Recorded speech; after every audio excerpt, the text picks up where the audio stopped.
essayé de répondre avec la Bible et j'ai dit que mes messages se basent sur les Saintes Écritures, la Bible. Parce que si c'était mes idées personnelles, ça ne vaudrait pas la peine de se déplacer. Ce qui vaut la peine de se déplacer, c'est quand on entend la parole de Dieu. Mais est-ce vraiment la parole de Dieu? C'est la question de ce soir. Est-ce qu'elle est digne de foi? Si je vous disais maintenant, oui, moi je pense que c'est digne de foi. Au revoir, c'est terminé. Est-ce que ça vous suffirait? Non, je pense que vous diriez, prouve-le, ou au moins donne-nous des arguments. C'est pas parce que tu le dis que c'est vrai. Et effectivement, c'est pas parce que je le dis que c'est vrai. La Bible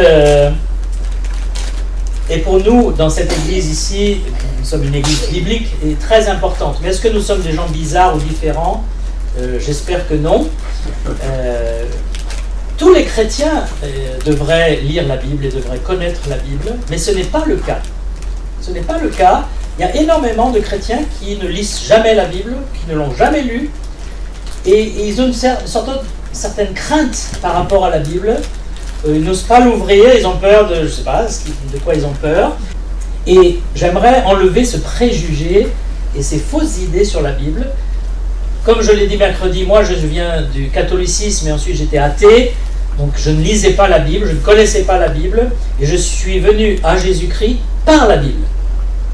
Ça a commencé par mon prof de philo quand j'étais en prépa, qui était israélite, mais pas du tout croyant.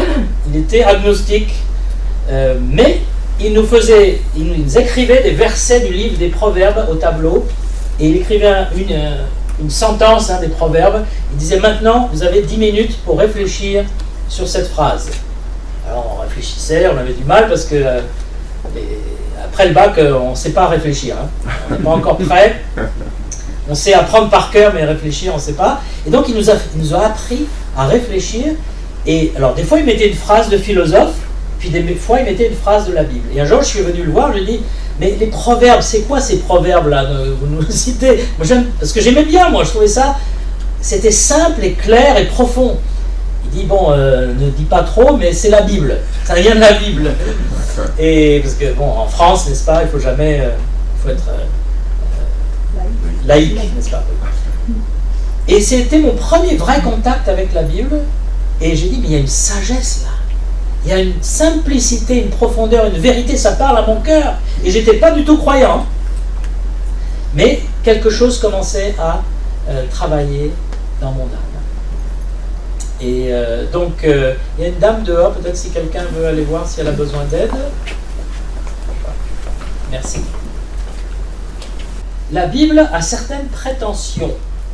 Elle dit qu'elle est inspirée de Dieu, qu'elle est la parole de Dieu. Donc c'est quand même prétentieux de dire ça. Voilà, ça c'est la parole de Dieu qui est inspirée par Dieu. Est-ce que c'est vrai ou pas? Alors il y a 2 versets que j'aimerais vous lire.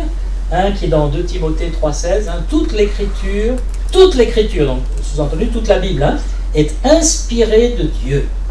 Et c'est un mot là qui est utilisé pour dire elle est insufflée. C'est Dieu qui a vraiment transmis sa pensée, ses paroles, dans le cœur et l'esprit des prophètes, et ces prophètes ensuite ont écrit la pensée de Dieu. Alors, tout ce qui est dans la Bible n'est pas la parole pure de Dieu au sens où il y a des phrases du diable, par exemple. Il y a des phrases de gens incrédules. Donc ça, c'est pas les paroles de Dieu lui-même, mais c'est Dieu qui a voulu que ces phrases soient là, pour nous instruire, parce que pour nous montrer le danger des mensonges, évidemment, du diable. Mais toute la Bible est inspirée de Dieu. Puis l'autre verset, c'est l'apôtre Pierre qui le dit. Alors, désolé, oui. Voilà. Ce n'est pas par une volonté d'homme qu'une prophétie a jamais été apportée, mais c'est poussé par le Saint-Esprit que des hommes ont parlé de la part de Dieu. Donc, l'apôtre Pierre dit, nous, quand on a écrit la Bible, il a écrit 2 épîtres, l'apôtre Pierre, et puis il a aussi inspiré, on sait maintenant, l'évangile selon Marc. Eh bien, Pierre dit, ce n'est pas ma volonté, moi, c'est pas moi qui ai dit, tiens, on va écrire un livre sur Jésus ou sur la foi. Il dit, c'est poussé par le Saint-Esprit que nous avons écrit ces prophéties. Donc, la Bible prétend être inspirée de Dieu. Dans la Bible, il y a 3800 fois l'expression « ainsi parle l'Éternel ». Ça, c'est dans l'Ancien Testament. Hein. « Ainsi parle l'Éternel ». Ça veut dire que les prophéties, là, à 3800 reprises, disent « c'est Dieu qui parle ». Ça veut dire que vraiment, ce n'est pas un livre qui raconte des histoires humaines, bien qu'il y ait beaucoup d'histoires humaines, mais c'est un livre qui est en train de dire « voilà ce que Dieu veut nous dire ». Alors, cette affirmation de la Bible est contestée, comme je l'ai dit au début, par pas mal de gens qui disent non, la Bible, c'est un livre d'hommes, c'est les hommes qui l'ont écrit. Souvent, quand on parle de Dieu aux Français moyens qui est agnostique, hein, ils disent oh, la Bible, c'est les hommes, hein, c'est pas Dieu. Et puis, il y en a qui disent, et ça, là, je pense aux musulmans par exemple, la Bible a été modifiée, falsifiée, donc on ne peut pas mettre sa foi dedans parce que les juifs et les chrétiens l'ont modifiée. Donc maintenant, il faut mettre sa foi dans le Coran, qui est le dernier livre révélé par Allah. Donc ça, c'est une autre façon de contester l'autorité de la Bible. Et puis il y en a qui disent carrément c'est un livre de mythologie, de légende. Alors il y a en France, par exemple, Michel Onfray, des philosophes comme ça, qui prennent de haut vraiment les chrétiens et la Bible en disant c'est des mythologies. On ne croit pas aux mythologies, il faut croire à la réalité, à l'histoire. Donc, c'est ce qui fait, à mon avis, qu'il y ait peu de gens qui lisent la Bible parce qu'ils se disent, avec tout ça, finalement, pourquoi je vais avoir une Bible puisque elle est fausse ou elle a été modifiée. Est-ce qu'elle a été modifiée? C'est quand même des bonnes questions. Parce qu'elle a des siècles et des siècles, la Bible. Est-ce qu'au cours des siècles, il n'y a pas eu des changements? Est-ce qu'il n'y a pas des papes qui ont essayé d'enlever des livres qui les dérangeaient, hein? On entend ça avec Da Vinci Code, par exemple, hein, ce livre qui dit que la Bible a été altérée, modifiée par les papes, et notamment par l'empereur Constantin. Donc tout ça, ça fait qu'on a dans la tête un mélange d'idées plutôt contraires à la Bible. Et si je suis là ce soir, c'est pour essayer de vous donner l'autre côté, et le côté de la Bible elle-même. Comment elle se défend, comment elle répond, et pourquoi moi j'ai cru en la Bible quand j'y ai fait face. D'abord, qu'est-ce que c'est la Bible? Le mot Bible, ça vient du grec biblia, le livre. Donc déjà, c'est un nom particulier. C'est le livre par excellence, par-dessus tout. Et puis, la Bible est composée de livres d'origine hébraïque, les livres juifs, et des livres chrétiens en grec. Mais il faut savoir que les chrétiens qui ont écrit les livres en grec étaient juifs. J'espère que ça ne vous rend pas confus, mais tous les premiers chrétiens étaient juifs. Jésus était juif, Pierre était juif, Paul était juif, voilà, tous les chrétiens étaient des juifs. Mais ils ont écrit en grec parce qu'à cette époque-là, c'était l'anglais du monde, hein, de l'Empire romain. Si vous parliez grec, vous pouviez être compris par tous les peuples. C'est pour ça qu'ils ont voulu écrire le Nouveau Testament en grec. Et puis, la Bible, c'est un livre avec des styles littéraires très variés. Et c'est ça qui fait que c'est un livre passionnant et intéressant à lire, c'est que dedans, vous avez des textes législatifs. Hein, vous avez la loi de Moïse. C'est un peu... Mais ceux qui font des études, par exemple, je sais que Joël, il a fait des études juridiques, hein, ben, ceux-là, ils aiment bien la loi. Parce que c'est carré, la loi. C'est comme ça. Et puis, il y a des textes, au contraire, poétiques. Hein, le livre de Job, les psaumes, le cantique des cantiques, un hymne à l'amour. Et puis, vous avez des livres prophétiques qui déclarent les jugements et qui déclarent des choses, des prédictions, on va en parler. Et puis, vous avez les livres historiques. Vous avez les annales même des rois d'Israël et des rois de Juda. Donc, les annales des rois, c'est quelque chose d'historique, totalement historique. Et puis, vous avez les biographies. Ça, c'est très important dans la Bible. La biographie d'Abraham, de Moïse, de Joseph et de Jésus. Bien sûr, les 4 évangiles, en fait, ce sont des biographies de Jésus. Mais ce qui n'y est pas dans la Bible, c'est des textes mythologiques ou légendaires. Un texte légendaire, il a une forme littéraire particulière. Hein. Quand on est enfant, hein, on entend les histoires légendaires. C'est « Il était une fois, dans un lointain pays, une princesse. Hein. » Ça, c'est le style légendaire. Alors, ça, c'est pour les enfants, mais il y a des styles légendaires pour les adultes. Mais c'est toujours cette idée. Il n'y a pas de précision. Vous ne savez pas où vous êtes, ni quand c'est.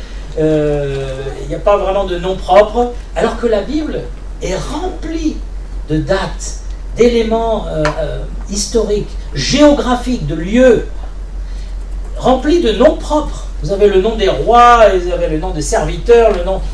Et puis il y a aussi des généalogies avec des noms à n'en plus finir. D'ailleurs, souvent, ceux qui lisent la Bible, voilà, ça c'est dur à lire, hein, les généalogies. Vous avez en plus les noms hébreux, hein. Matithia a épousé, puis c'est des noms imprononçables.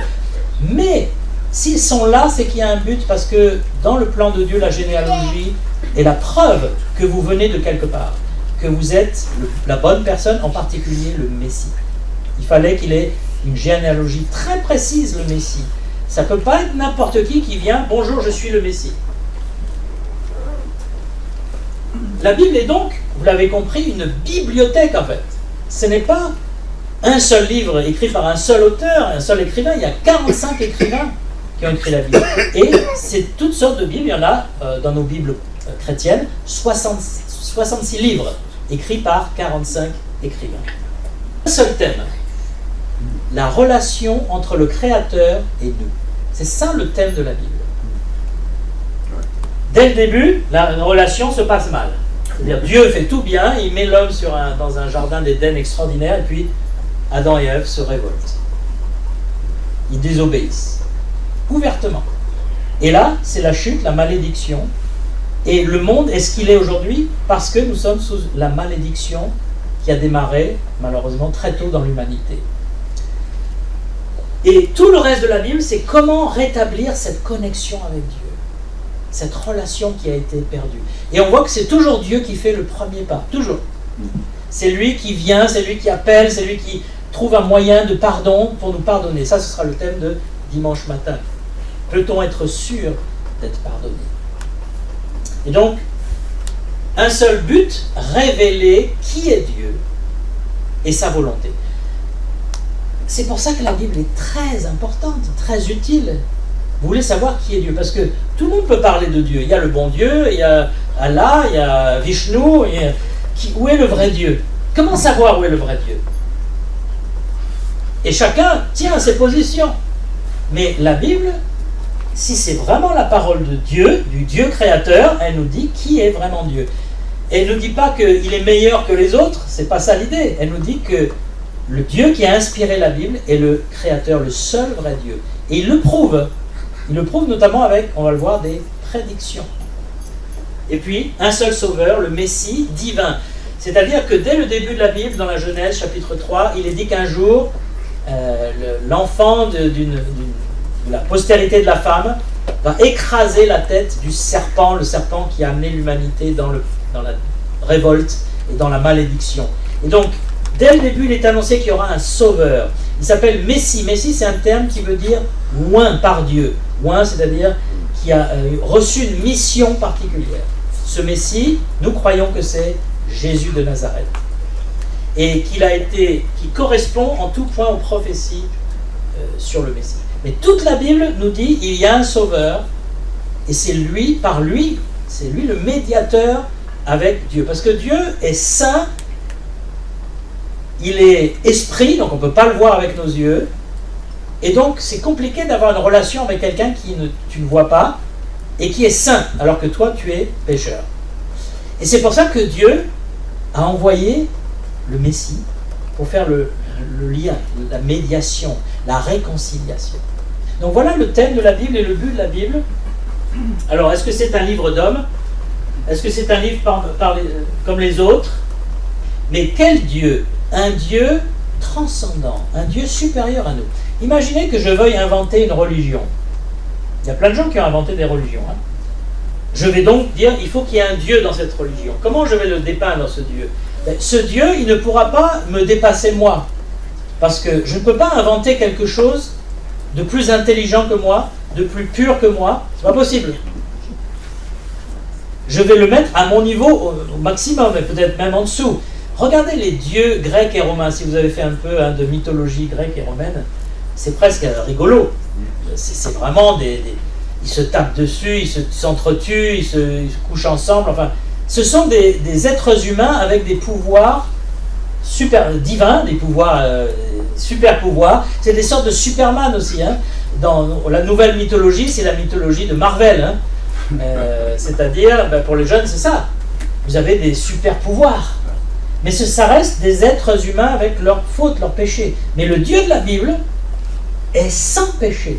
Et il est intraitable. C'est-à-dire que si même son prophète ou son peuple pêche, il le juge. Il lui dit non, c'est pas bon.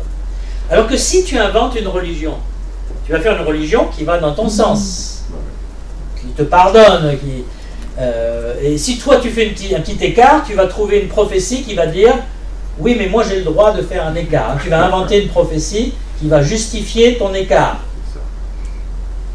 Il y a une certaine religion qui a ça, où le prophète, chaque fois qu'on le remettait en question, il recevait une nouvelle prophétie qui répondait à la question. Mais la Bible, elle, présente un Dieu pur, carré, saint, et un Dieu même qu'on peut craindre, parce que moi, je suis coupable, je suis pécheur par rapport à ce Dieu. Il est tout puissant, il est omniscient, omnipotent, il est éternel, c'est-à-dire il ne vit pas dans le temps, il est dans l'éternité. Alors ça aussi, ça ne peut pas s'inventer. Nous ne connaissons que le temps, nous, le passé, le présent, l'avenir. L'éternité, c'est hors du temps. Il a fallu que Einstein commence à réfléchir sur le temps pour qu'on réalise que le temps n'est pas monolithique, le temps peut varier, que c'est une partie de la création matérielle en fait, le temps. Le temps est lié à l'espace. S'il n'y a pas d'espace, il n'y a pas de temps. Et si l'espace bouge, le temps bouge aussi. C'est la relativité d'Einstein. Résumé vraiment. Je ne pourrais pas aller plus loin de toute façon. Et le créateur dans la Bible, il est en dehors de la création, en dehors du temps. Parce qu'il était là avant la création, avant le temps. C'est pour ça quand il se révèle à Moïse, il dit « Je suis celui qui est ». Esher, Eye, Esher, en hébreu, je suis celui qui suis. Et ça a été traduit dans nos Bibles protestantes, l'éternel, je suis l'éternel. Celui qui n'a pas de passé, pas d'avenir, il a toujours été là. Alors nous, est-ce que vous arrivez à imaginer quelque chose qui a toujours été là? Non, il y a un commencement quelque part. Non, il n'a pas de commencement, il n'a pas de fin. Pour nous, enfin, mon cerveau, il n'y arrive pas. Moi, il faut qu'il y ait un début et une fin quelque part. C'est ce qui montre que la Bible n'est pas juste un livre humain. Elle décrit un Dieu inimaginable, en fait. Un Dieu éternel. Ésaïe nous parle des prédictions. C'est un des évidences qui montrent que la Bible n'est pas un simple livre religieux ou quelconque, mais il y a dedans un auteur qui a inspiré les prophètes à faire des prédictions sur le futur qui se sont avérées exactes. Ainsi parle l'Éternel, roi d'Israël et son Rédempteur.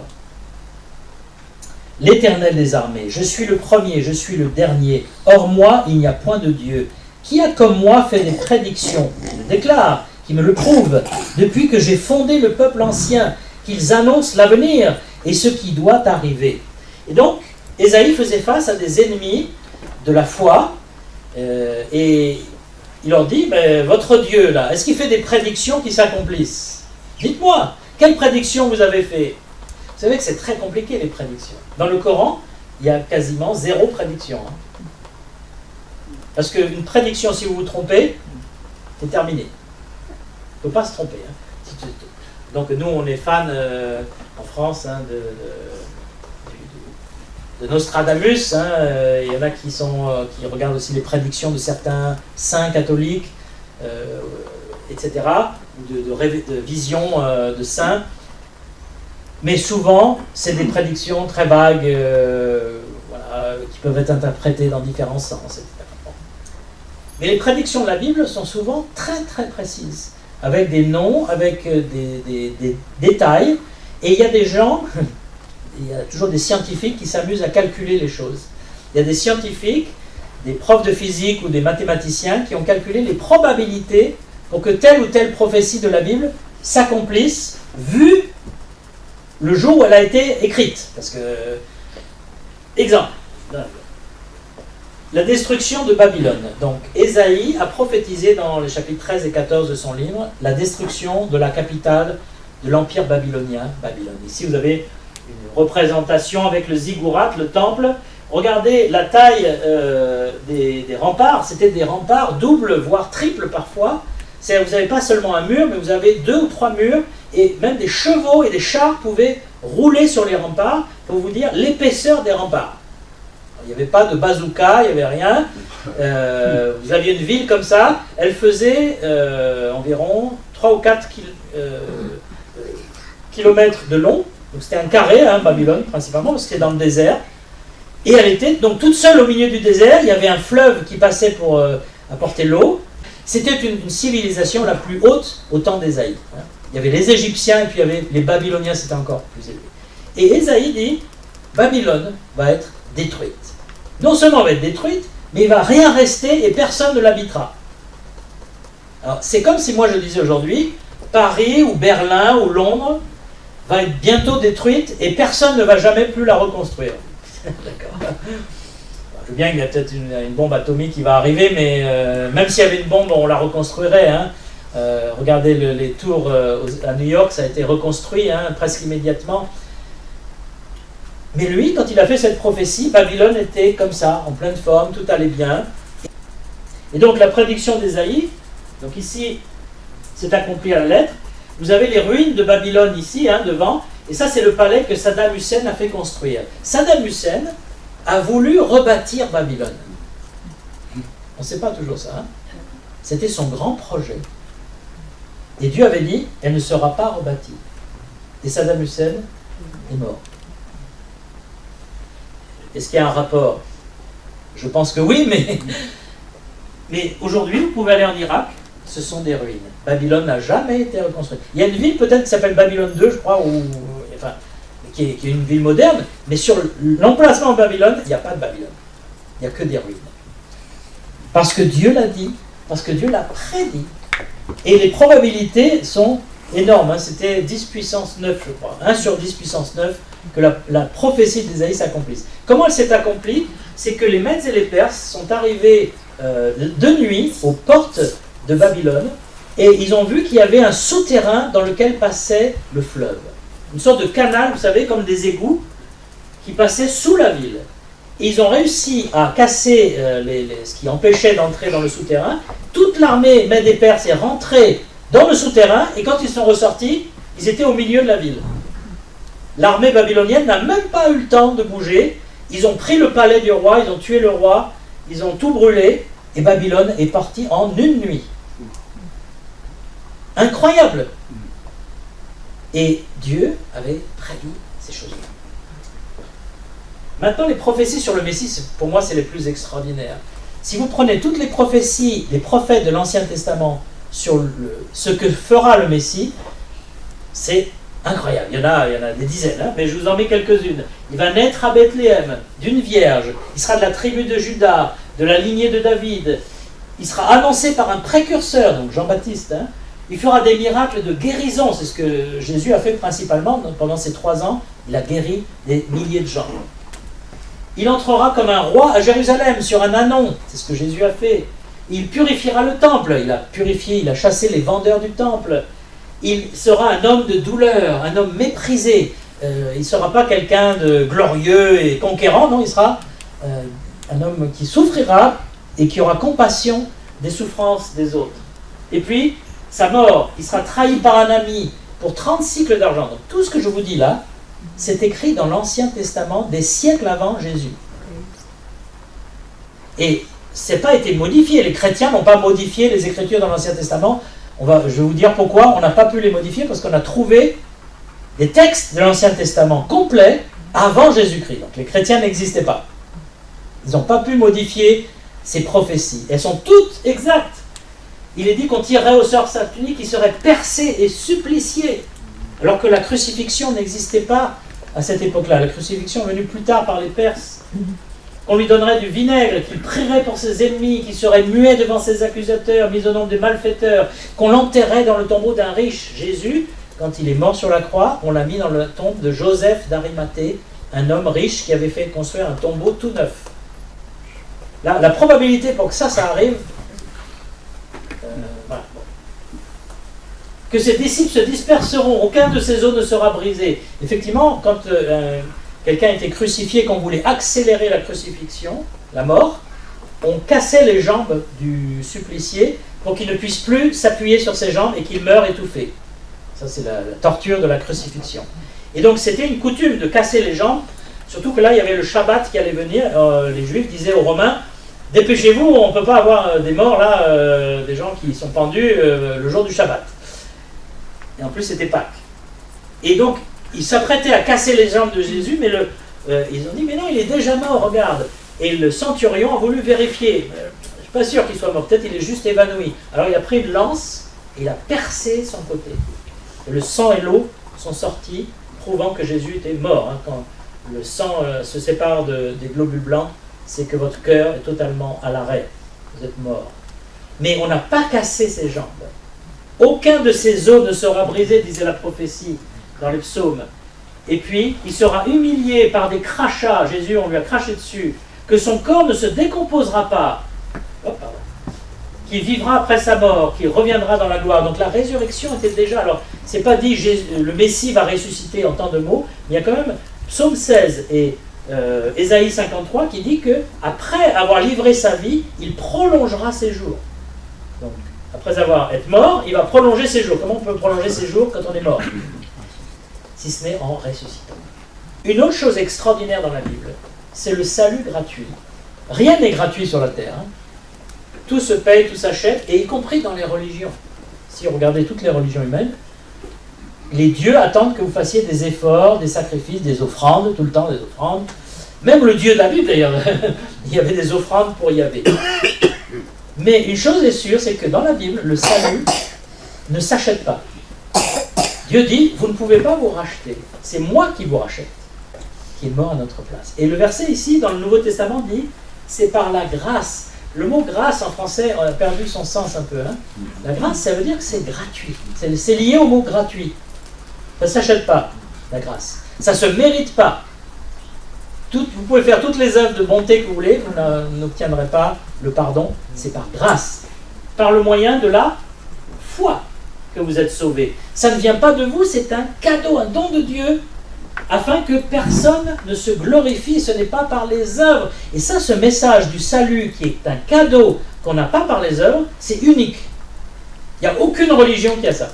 Dans toutes les religions, tu dois être un bon ceci, un bon cela, un bon hindou, un bon musulman, même un bon catholique aussi, pour mériter la faveur de Dieu. La Bible, je peux dire, est la seule en son genre à dire, c'est gratuit. Tu te repens, tu reconnais tes fautes, mais tu acceptes le cadeau de Dieu. Il me pardonne gratuitement.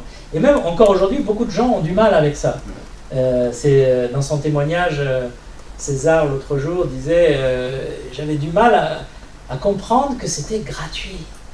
Je pensais que je devais être un bon chrétien pour mériter que Dieu me pardonne. Et on pense tout ça naturellement. Mais justement, la Bible n'est pas naturelle, n'est pas humaine.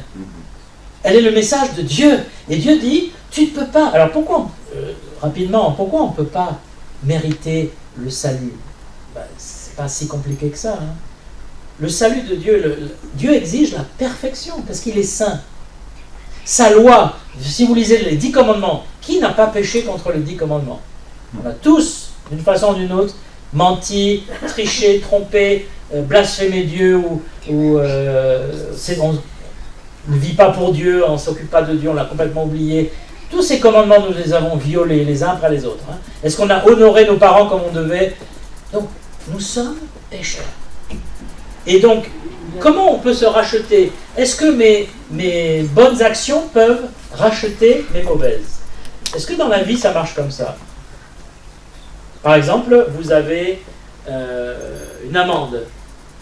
Vous recevez une amende parce que vous avez enfreint le code de la route. Vous avez dépassé la vitesse ou brûlé un feu rouge. Et le police vous arrête, vous donne une amende, vous enlève des points, et vous dites, mais vous savez, je suis un super bon conducteur, je ne fais jamais de... C'est vraiment la première fois, là. Et puis, je ne recommencerai plus, je vous assure, monsieur le policier. Est-ce que le policier va dire « Oh, mon pauvre, c'est vrai, tu es tellement merveilleux ». Parce que d'abord, on ne sait même pas si on ne va pas recommencer. Si on l'a fait une fois, on en fera sûrement une deuxième fois. Et on ne peut pas payer les fautes par... Et surtout si vous commettez un meurtre. Comment vous allez racheter votre meurtre? La personne est morte, c'est fini. Et donc, Dieu a dit, on ne peut pas racheter nous-mêmes nos fautes. Il faut que ce soit moi, votre Créateur, qui paye vos fautes. Mais vous devez accepter ce pardon. Vous devez dire, oui, je veux ce pardon. Parce que ce n'est pas automatique, évidemment. Il faut se tourner vers Dieu, dire, Seigneur, je suis pécheur, je suis coupable, mais je reçois ton pardon. Et ce message vient de Dieu, ne vient pas des hommes. Dans les religions, vous avez intérêt à ce que les gens marchent au mérite. Parce que comme ça, ils vont donner de l'argent, ils vont se donner pour l'église ou la religion quelconque, et vous les tenez comme ça. Beaucoup de chefs religieux vous tiennent par la culpabilité. Hein.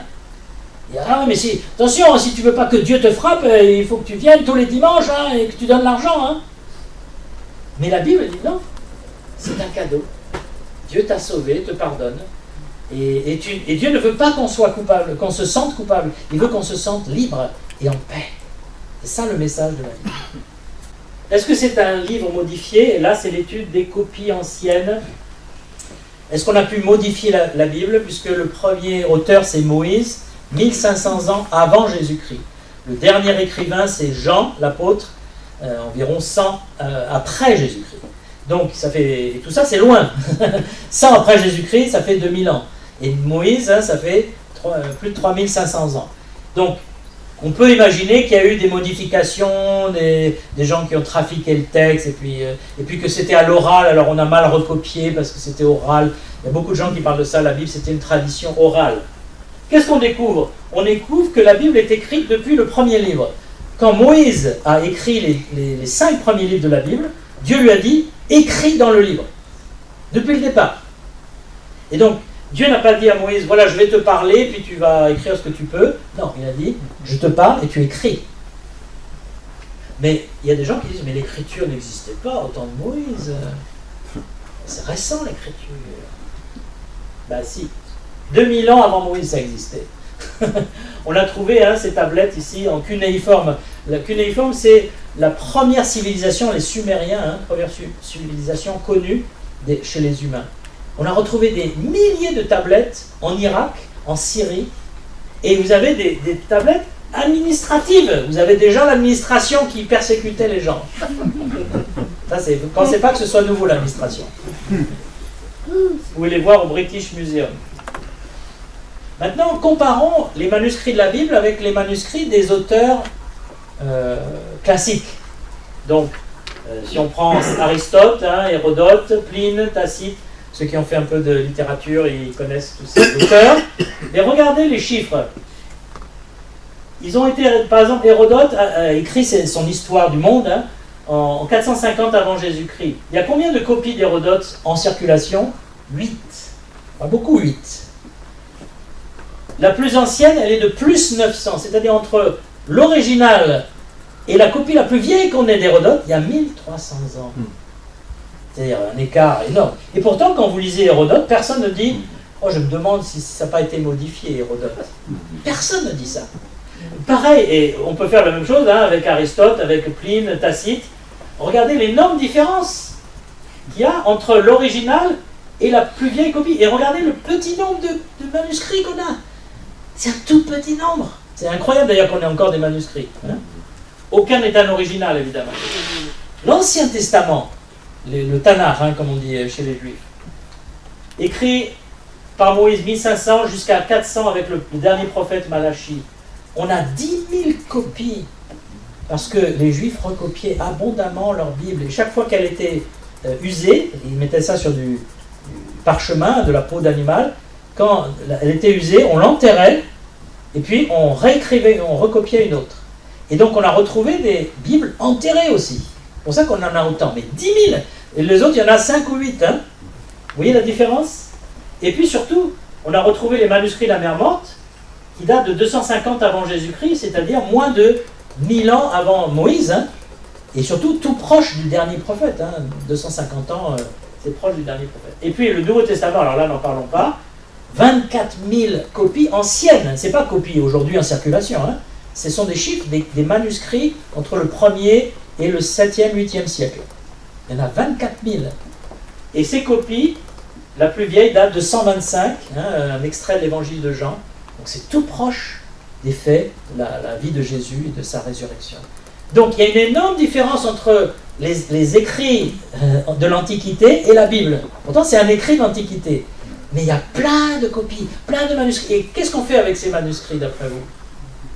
On les recoupe. On les recoupe.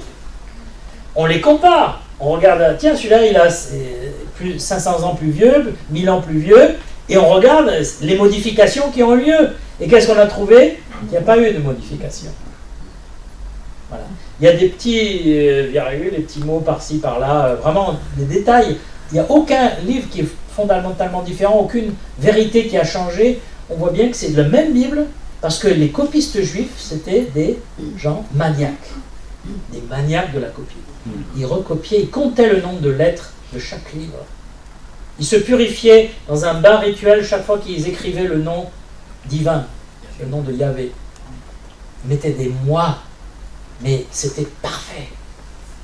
Et ils ont donné ça, transmis ça aux copistes chrétiens. Parce qu'il y a eu des copistes chrétiens après, notamment en Égypte, à Alexandrie, la bibliothèque d'Alexandrie. Et ils ont eu cette même maniaquerie, on peut dire, de copier le plus proche possible. Et c'est pour ça que quand on compare tous ces manuscrits anciens, il n'y a pas eu de modification. C'est une calomnie de dire que la Bible a pu être modifiée ou altérée. Parce que scientifiquement, ce n'est pas le cas si vous comparez les manuscrits. Et puis, plus grande découverte du XXe siècle au niveau de l'archéologie, les manuscrits de la mer Morte, rapidement, les manuscrits de l'Ancien Testament que nous avions dataient des Massorètes, donc du Moyen-Âge, 8e, 10e siècle de notre ère. C'était le plus vieux manuscrit, la plus vieille copie de la Bible hébraïque, 8e, 10e siècle. Et un jour, un petit bédouin se balade en Israël, près de la mer Morte, et dans les grottes, il trouve des jarres cassées, et il trouve des parchemins. Les scientifiques les étudient, les recollent, parce que c'était vraiment des confettis. Ils recollent tout, et ils se rendent compte qu'il y a toute la Bible hébraïque en hébreu, et qu'elle date. Tout ça, ça a été caché, parce qu'ils avaient peur de différentes attaques, 200 ans au moins avant Jésus-Christ. Certains, donc ça va de 0 à peu près, l'an 0 et jusqu'à moins 200. Et donc ça fait, on a pu tout de suite comparer ce texte-là de la mer Morte avec le texte qu'on avait, qui datait du 8e, 10e siècle. Là, les savants, ils ont sauté dessus, hein, ils ont dit, on va voir, là ça va être clair. Et ils ont vu. Il y avait des milliers de, ce qu'on appelle des variantes, mais des variantes, c'est-à-dire, vous avez une lettre en moins, une lettre en plus, c'était la même Bible. Et là, ça a été un choc pour les sceptiques. Les sceptiques, ils ont dit, on va enfin prouver que ça a été modifié. Ben non, raté. L'archéologie, de toute façon, chaque fois qu'il y a une découverte, elle confirme la Bible. Ça, c'est quelque chose d'extraordinaire. Et d'ailleurs, on va en parler. Alors, il y a cette idée que l'empereur Constantin aurait inventé la Trinité et aurait formé le canon du Nouveau Testament. C'est-à-dire, il aurait dit, voilà, les 4 évangiles, Matthieu, Marc, Luc et Jean, sont les bons évangiles. Tous les autres, là, ils sont mauvais, il faut les rejeter. Que c'est Constantin, au concile de Nicée en 325, qui a fait tout ça. Donc ça court beaucoup sur Internet. C'est faux, c'est absolument faux. Donc, j'ai étudié le concile de Nicée et toute cette partie de l'histoire. Constantin ne s'est pas occupé du canon de la Bible, il ne s'est pas occupé de la Trinité. Il y avait un seul sujet au concile de Nicée, c'est l'évêque Arius qui disait que Jésus n'était pas Dieu. Et donc ils ont débattu entre évêques. Constantin, il était là, mais au début et à la fin, mais il n'était pas là au milieu. Ça n'intéressait pas trop les débats. Qui a raison? Est-ce que Jésus est Dieu ou est-ce que Jésus n'est pas Dieu? Et à la fin, ils ont dit, nous croyons vraiment que Jésus est Dieu, c'est ce qu'on a toujours cru. On ne voit pas pourquoi, avec Arius, on va changer d'idée. Et donc Arius a été considéré comme dans l'erreur. Mais il n'y a pas eu d'histoire de canon, de quel évangile ou de la Trinité. Tout ça, c'était déjà accepté depuis longtemps. En 325, la Bible était complète depuis très longtemps. Au 1er siècle déjà, dans les années 110, le Nouveau Testament était terminé. Et les églises savaient quel livre était inspiré. Tous les autres évangiles qu'on a retrouvés en Égypte, l'évangile de Judas, l'évangile de Pierre, etc., ce sont des évangiles gnostiques. C'était des groupes qui s'appellent les gnostiques, qui étaient une sorte de chrétiens New Age, je ne sais pas comment dire autrement. Hein. Et ils se sont fait passer pour des apôtres. Ils ont écrit des livres en mettant le nom des apôtres pour gagner la confiance des gens qui les lisaient. Mais on sait aujourd'hui que ces gnostiques n'étaient pas vraiment chrétiens.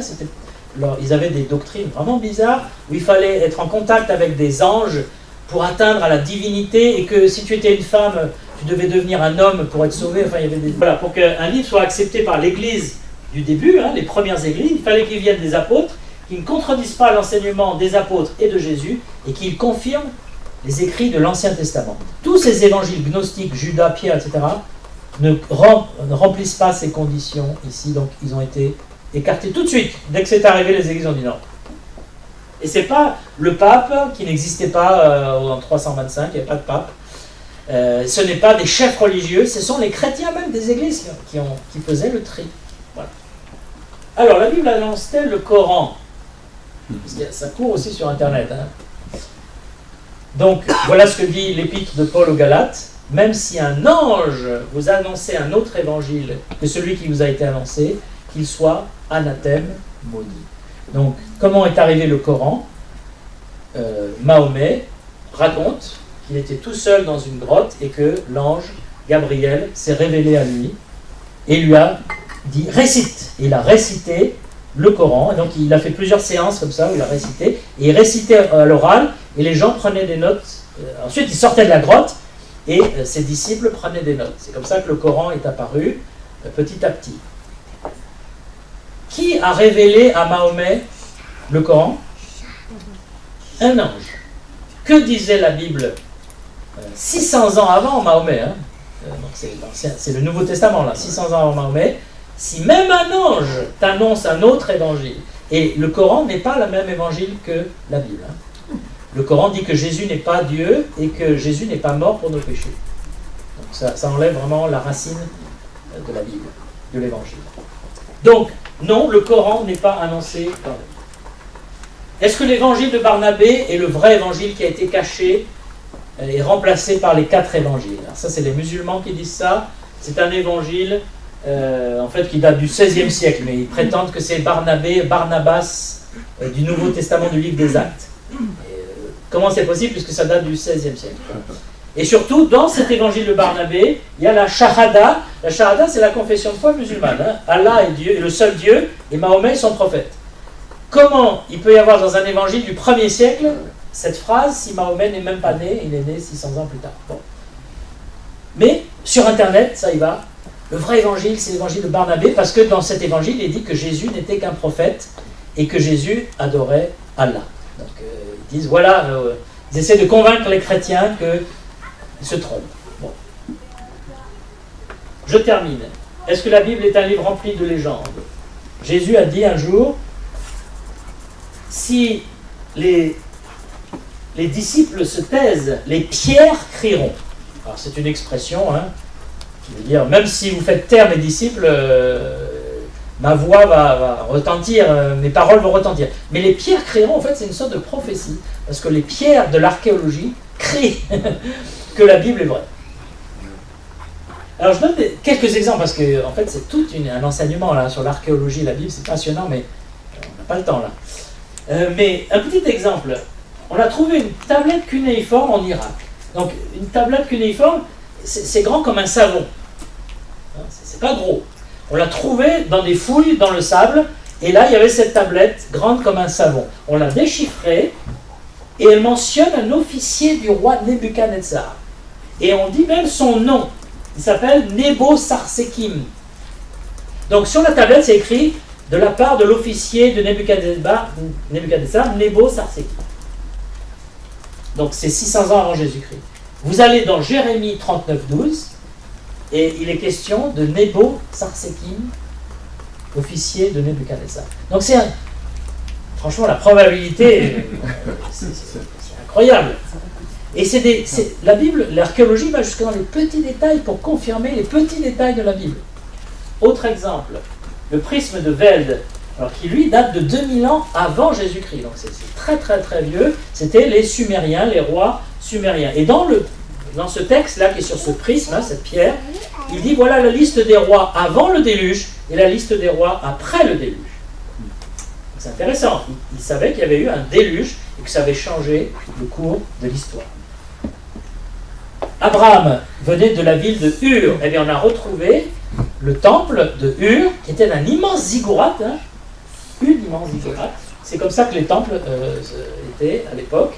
Et on a retrouvé la ville d'Ur où était Abraham, dans le sable. Hein, on a tout déterré et on a trouvé dans le sable.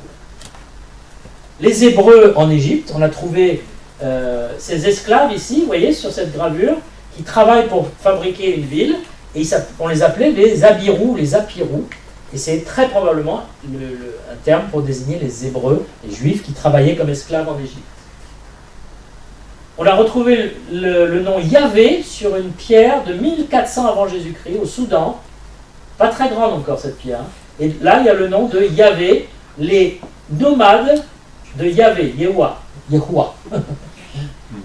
On a trouvé une stèle avec le nom d'Israël, une stèle égyptienne du pharaon à Merneptah, 1220 avant Jésus-Christ. On a retrouvé une stèle avec l'expression maison de David à Tel Dan, 800 avant Jésus-Christ. Donc tout ce qui est dans la Bible est confirmé petit à petit par des pierres. Les pierres créées. C'est vrai, ça a existé. Alors Laurence Mikitiuk, un homme très intéressant, lui passe sa vie à regarder les noms propres dans la Bible et à les chercher dans l'histoire, si c'est pharaons, c'est rois, c'est chefs, officiers, il prend tous les noms propres. Et il en a trouvé déjà 53 où il a pu vérifier dans l'histoire qu'ils ont existé et que l'orthographe biblique était la bonne. Parce qu'un nom propre, vous pouvez l'orthographier de toutes les façons. Hein. Eh bien, l'orthographe biblique était toujours exacte. Et il dit, c'est un petit détail, mais qui veut dire beaucoup. Ça veut dire que celui qui l'a écrit connaissait la personne, au sens où il vivait à la même époque, pour avoir la bonne orthographe. C'est valable pour l'Ancien Testament, c'est valable pour le Nouveau Testament. Dans le livre des Actes, Luc cite beaucoup de gouverneurs, de rois, de chefs de ville, d'officiers, et tous ces noms, il les a retrouvés. Encore un petit détail, alors là, un seau, c'est même pas un savon, c'est une grosse pièce de monnaie. Hein. Ça servait à sceller les lettres, etc. On a retrouvé ce sceau à Megiddo, et avec dessus, Schéma, serviteur du roi Jéroboam. Eh bien, si vous lisez 2 Rois chapitre 13, vous avez un serviteur du roi d'Israël, Jéroboam, qui s'appelait Schéma. Wow. Incroyable. Hein. Pour le Nouveau Testament, beaucoup disaient que Nazareth n'existait pas au temps de Jésus. J'ai lu ça sur Internet aussi. Et donc Jésus n'a pas pu être Jésus de Nazareth parce que Nazareth n'existait pas. C'est venu plus tard. Bon ben, moi je l'ai vu cette maison en Israël, à Nazareth. Hein. Il y a une maison du 1er siècle, donc de l'époque de Jésus, à Nazareth. Il y avait des maisons, ça existait. Mais vous voyez, vous lisez des trucs, si vous ne vérifiez pas, vous pouvez vous faire vraiment avoir. Hein. Il faut aller vérifier. Mais on n'a pas toujours le temps. C'est pour ça que je suis là. L'inscription de Pilate qui prouve que Ponce Pilate a existé parce que c'est pas évident. Il n'y a pas tant de traces que ça de Ponce Pilate. Pourtant, hein, qui ne connaît pas Ponce Pilate qui a condamné à mort Jésus? Eh bien, on a quand même un jour retrouvé cette stèle pour le divin Auguste Tibère, donc c'était l'empereur au temps de Pilate, Pontius Pilatus, préfet de Judée. Donc on voit bien que ça correspond exactement au récit. Ici, dans une tombe de Jérusalem du 1er siècle, on a retrouvé les ossements d'un crucifié. Vous voyez comment le clou était planté dans la cheville, enfin dans le pied. Oui, dans la cheville. Ce qui correspond à ce qui est arrivé au Seigneur Jésus quand les Romains l'ont crucifié. Alors je termine avec cette dernière image. C'est Paul qui parle aux chrétiens de Thessalonique. À Thessalonique, il y avait une nouvelle église. C'était en Grèce, hein, c'est toujours en Grèce. Et ces Thessaloniciens ont entendu l'évangile par l'apôtre Paul et ils ont cru et ils sont devenus chrétiens et leur vie a été changée. Mais ils ont été tout de suite très persécutés, ils ont eu beaucoup d'ennuis parce qu'on n'aimait pas les chrétiens là-bas à cette époque-là. Mais ils ont persévéré, c'était une église très dynamique. Et Paul dit, nous rendons continuellement grâce à Dieu de ce qu'en recevant la parole de Dieu, vous l'avez reçue non comme la parole des hommes, mais ainsi qu'elle est véritablement comme la parole de Dieu qui agit en vous qui croyez. Et je voudrais conclure avec ça. La Bible n'est pas seulement un livre intéressant, un livre véridique, un livre de l'Antiquité. Vous savez qu'en France, les seuls qui étudient la Bible, ce sont les étudiants en histoire de l'art. Parce que il y a tellement de peintures qui représentent des scènes de la Bible que les étudiants en histoire de l'art, on leur demande de lire l'Ancien Testament pour avoir le contexte des peintures. Mais sinon, personne ne lit la Bible. Mais c'est un livre extraordinaire et qui agit. C'est un livre qui vous donne la sagesse, c'est un livre qui vous parle, c'est Dieu qui parle. C'est le message d'amour de Dieu, le message dans la bouteille. Hein. Dieu a laissé la Bible dans la bouteille. Qui trouve la bouteille, ouvrez-le et lisez-le parce que ça va changer votre vie. Quand j'ai été mis face à la Bible, hein, donc je vous ai dit par ce prof de philo, mais ensuite j'ai rejoint un petit groupe dans un appartement à Paris avec des étudiants et un pasteur, et on a ouvert la Bible, et chaque fois que j'ouvrais la Bible, c'est comme si elle me connaissait. Mais c'est moi là, et pourquoi comment ils peuvent savoir que c'est moi, ce que je ressens, ce que je pense? La Bible vous parle et vous touche, et elle vous montre l'amour de Dieu et ce que Dieu veut faire dans votre vie. C'est pour ça que c'est essentiel et que la foi chrétienne devrait être basée sur la Bible. Parce que si ce n'est pas basé sur la Bible, c'est basé sur les paroles de qui? Des chefs religieux. Et les chefs religieux, on sait ce qu'ils peuvent faire. Hein. Ils ont amené des gens à faire la guerre, à tuer les autres, faire des croisades à n'en plus finir, que Jésus n'a jamais demandé. Jésus a dit, priez pour vos ennemis, bénissez ceux qui vous persécutent. Il n'a jamais demandé de prendre une épée ou une arme pour tuer les autres. Mais ce sont les hommes quand ils ne lisent plus la Bible. Et la Bible, c'est le livre anti-secte. Parce que quand vous connaissez la Bible, on peut vous dire n'importe quoi, des bêtises, et non. C'est pas ce que dit la Bible. Et même les sectes comme les témoins de Jéhovah. J'ai beaucoup de respect pour les témoins de Jéhovah. Ce sont des êtres humains, des croyants qui sont souvent sincères, hein, mais ils sont sincèrement trompés par leur chef. À Brooklyn, hein, c'est pyramidal, hein, les témoins de Jéhovah, c'est les chefs à Brooklyn qui vous disent ce que vous devez penser et croire. Et donc tous les témoins de Jéhovah doivent obéir au chef, sinon ils sont des mauvais témoins de Jéhovah.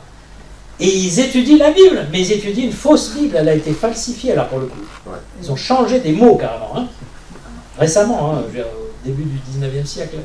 Et donc, mais si vous connaissez la vraie Bible, si on peut dire, même un témoin de Jéhovah il peut venir, non, ce que tu me dis là c'est faux. Et c'est pour ça que je vous invite à avoir une Bible, à la lire régulièrement, et surtout quand vous la lisez, à dire Seigneur, parle-moi, je veux écouter ta voix.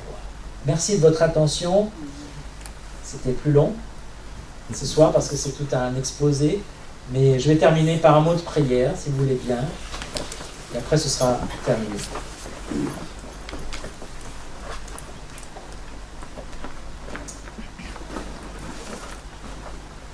Et pendant que nous avons une attitude de prière, j'ai beaucoup parlé, j'ai parlé vite aussi, mais peut-être qu'il est temps de réfléchir tranquillement. Si Dieu vous parle, si dans votre conscience, il y a la voix de Dieu qui vous dit « Je t'aime, je te cherche, viens à moi. Je te parle à travers la Bible. Je t'ai parlé déjà, j'ai tout mis dans la Bible pour toi. » Si vous entendez sa voix, n'endurcissez pas votre cœur, mais écoutez cette voix, parce que c'est le Dieu créateur qui vous parle. Il s'intéresse à vous, il vous aime personnellement, il vous connaît,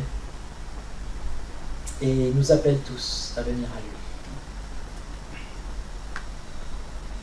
Et sachez que, en écoutant sa voix, il ne peut vous arriver que des bonnes choses, parce que Dieu est bon et juste, miséricordieux. Merci, notre Père, de ce que tu as inspiré et préservé la Bible au cours des siècles, pour que ton message nous parvienne ici, maintenant, au XXIe siècle. Que ce message reste pur, que ce message reste vrai, authentique. Et je te remercie parce que tu as envoyé Jésus-Christ pour faire la réconciliation, la médiation. Ô Seigneur, nous voulons te remercier d'avoir accepté de mourir sur cette croix infâme, d'avoir été fouetté, cloué pour nos péchés. Et Seigneur, vraiment de tout mon cœur, je suis content un jour d'être venu à toi, d'avoir demandé pardon pour tous mes péchés et d'avoir reçu ce pardon gratuitement. Merci Seigneur que c'est gratuit, c'est par grâce. Et loué sois-tu Seigneur pour ce cadeau merveilleux que tu offres à tous. Je t'en prie au nom